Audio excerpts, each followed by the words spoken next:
I'm happy, though, and I wonder if Thomas Dimitroff is happy, too, that the Jacksonville Jaguars are in position. They had the number one pick last year. They used Trevor Lawrence. Now they're in position once again. They have the number one pick in the draft.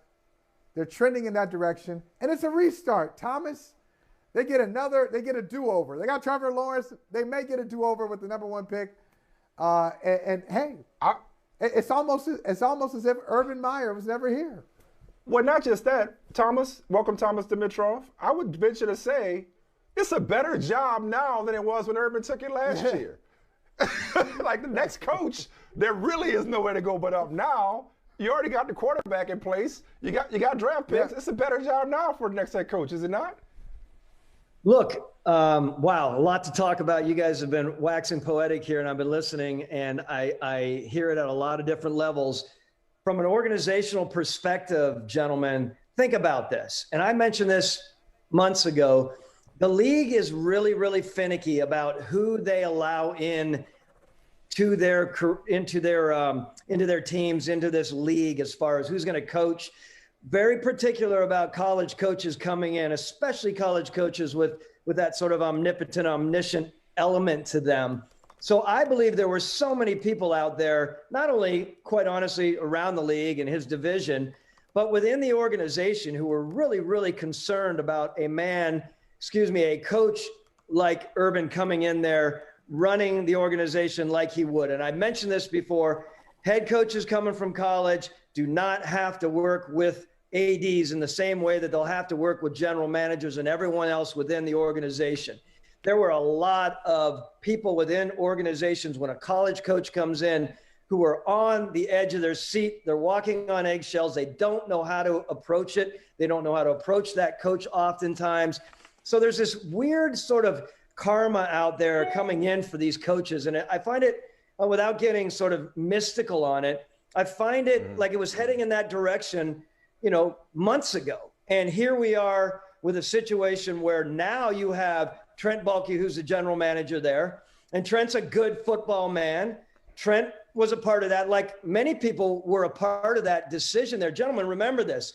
This isn't just, an owner saying, I want this guy and screw everyone else in the organization. I'm taking this guy. I guarantee you any owner is going to look around to his trusted loyalists, so to speak, and he's going to ask everyone and put everyone on the spot to find out what they believe about Urban Meyer coming in as a head coach. And this is coming to be reckoning time, right? For a lot of people within that organization, I'm sure, when it all settles down. Hey, we were talking about an award that's near and dear to your heart, and I know you still got a lot of relationships and a lot of friends. So this is gonna put you on the spot. Just preparing you for it, okay? Uh-oh. Watch out! But Watch out now. We were both singing Brian Gutekunst's praises earlier, given the drama of the offseason and the way this roster has withstood the injuries and the attrition and so on and so forth. It's not just Aaron Rodgers, even though he's, maybe winning a back-to-back MVP. I wonder if you don't mind picking one, Thomas. Is it Gutekunst or somebody else? Like right now, if it was one vote and you were the only person deciding executive of the year, I know you're watching how these GMs are managing these teams. Who will get your vote for executive of the year right now? Okay, you put me on the spot for sure. I know. I do love your opinion about Brian Gutekunst. Again, I have a great deal of respect for him as a football man, growing up in it, knows what he's doing and what he's dealt with. Big thing. Let me also tip over to another guy in the NFC, and let me talk about Steve Keim. I mean, there are a lot of people out there annihilating Steve, saying that, early on, like, whoa, he's really, it's dicey there. And Steve has stepped up, being the football man that he is. He's made some really strong decisions. He's stood by what he believes in.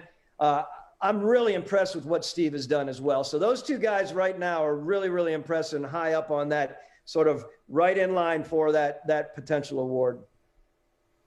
And you know what? You should, by the way, as a flex, Thomas, you got to put that, you got to insist that's in your bio. I mean, you won the award multiple times. So you be like, look, I'm an executive of the year award winner myself. So that you got to kind of work that in there very seamlessly and then give your answer after that. So that's something to work on. That's your homework. Put that in your bio. You're going to be my publicist, and I appreciate it at one level or another, gentlemen. You guys are looking sharp today. You have hoodie and you have green blazer, dichotomous dress going on there. And here I am with my velour. I want you guys to see retro velour. You guys remember this? I can tell. That's a good look. It's long sleeve too. Always. Good look. It's seasonally appropriate. Yeah, I like that. Let me ask you this, though, from a GM standpoint. I know we were talking about, the top pick in the draft right now in Jacksonville and executive of the year. But what are GMs thinking about right now? Is this kind of like a helpless season because you're in December? You probably can't do anything right now that's going to affect what happens in the final stretch of the year. So what is just give us a window into the GM mentality in mid-December, mid to late December? Well, mid to late December depends on where you are on the spectrum. If you're a team that's going to be in the playoffs or have a really good shot, you are 100% focused on playoffs. And there's no question about it. Your livelihood depends on playoffs. How the building is functioning depends on playoffs. How you're going to affect how you're going to be building the team in the future honestly depends on playoffs. So that's a segment of the pop, of course. You get the other GMs within the league who are on the back end, outside looking in, or who have no chance. All they are thinking about right now, they're pissed. They're wondering what's on the other side of all of this, of course, because we all, I don't care who we are as general managers, very, very confident in so many ways, but there are elements of insecurity when things go awry. And there's a lot going on out there in your respective cities with a lot of opinions about what needs to be done.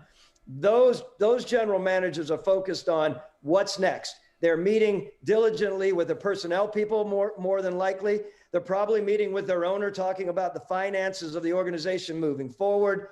They are really honing in on what's next, as much as they're not thinking about next season and they still want to win as many games as possible.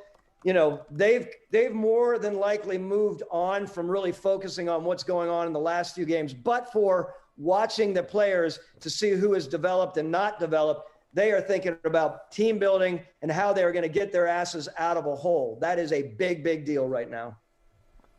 Last question I got for you on the same theme, Thomas, is as you stay in touch with your various colleagues and friends throughout the league, team builders throughout the league, I wonder what they're telling you and your sense from the inside about what it's like to be an executive, a general manager in the era of COVID. We just saw the league update its protocols, people on and off the list, and not just players, but coaches. Dennis Allen coaching last night. No Kevin Stefanski tonight for Cleveland. What are your fellow GMs telling you about the challenges of keeping a roster together in the era of COVID and Omicron in particular? Well, I think, most of them, what they're saying is like, Thomas, you didn't really have to deal with that. You got fired last year in October. Whole year went through. You didn't have to deal with that. And now you're not having to deal with it. Like, it is really, really different. It's precarious at every turn you take. Of course, I was there as we were leading through it the year, when it all hit through the draft and everything. And Right. It was high stress, high agitation amongst people within the building. Some people were agitated with this person and that person. One person who was like towing the line and being really direct about the strictness of policy. Around the water coolers, people were pissed off, hurling invective at that person on top of the building of the team. So what I'm saying is the building of the team is way, way, way more complicated in the COVID world. But all the other elements of keeping a team set, a building set, a morale set, it is not easy. And there are a lot of people looking around the corners trying to figure out the best way to do it. And everyone has a damn opinion about how to do it and how to run the organization during these times, even more so than they ever have. To me, it's a really, really, it tests you as a leader, as a personnel or as a GM. It tests everyone else, and you get a chance to really see who was on board and who's kind of a little bit precarious as far as following the leadership. It really looks like the testing and the protocols just got the best of everybody. Like everybody just sick and tired of trying to figure out how to navigate this testing world. I'm sorry, Michael, go ahead. No, that's all right. I was going to say, Thomas, my final question is related to that. on the COVID front, we've seen so many things happen this year. Head coaches who have missed games due to the protocols. Kevin Stefanski's going to miss the Raiders game. Cliff Kingsbury missed the game. Mike McCarthy missed the game. That's just 3 off the top of my head. So I'm wondering if you're collaborating with your head coach and it's the end of a year and you're thinking about building a staff, do you factor that in? Somebody on the staff who, if you find yourself in trouble, we never really thought like this before, that the head coach wouldn't be able to make the game. Some coaches say, sure, bring on some experienced coaches. And other coaches say, no, I don't want my replacement on the staff. I mean, you think that will factor in this COVID era? Oh, Michael, that is a great question. It's not that easy. First of all, general managers, head coaches, and presidents and the head coach are always talking about who, if you were sick, if you were to get, hit by a bus, who would take over? More times than not, and I hate to say this, maybe that's exaggerating. There are a number of teams within the NFL who don't, even their head coach does not believe they have an heir apparent. That's uncomfortable because now it's a reality. Before it was just a fantasy. You get hit, we have to find someone. Now you know that it's a reality, and you start discussing who the next up is. And many, many times we're not convinced as team builders and as management that next step up is going to be the guy that's going to help us win the game.